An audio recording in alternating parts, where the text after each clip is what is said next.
I was on a road trip across the states to meet up with my family and a couple of friends on the West Coast. I'd been driving for 9 hours and was very tired when I arrived at a cabin I booked for the night. The cabin was more isolated than I expected, sitting alone in the woods. As I entered the cabin, I noticed it was a single room with a bed, kitchenette, couch and TV all crammed into the small space. It had a very old-timey feel. I quickly got dinner ready, ate, and then got ready for bed. I was pretty tired, so I passed out really fast. But I think only an hour or so after I'd fallen asleep, I woke up to a feeling of unease. I sat up and listened for a moment to make sure it wasn't anything I heard, but the cabin was silent. I peeked out the window next to me and saw something moving in the woods. A man's voice yelled from the other side of the door, "Hey, open up. Open the door now, I know you're in there, open the door." His voice was aggressive and angry and I was horrified.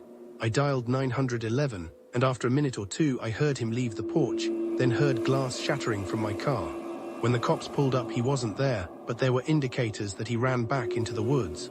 The owner of the cabin admitted that a previous resident had a similar incident, but never contacted the police. I worked at a gas station from 2018 through 2020 and often had overnight shifts. One night while emptying the trash, I nearly had a heart attack when I saw a guy standing right behind the dumpster. He stared at me with an emotionless gaze. He reappeared inside the store near the back room with a disturbing expression and a knife in his hand. I jumped backward and ran out of the store calling 911. The man was gone when the cops arrived.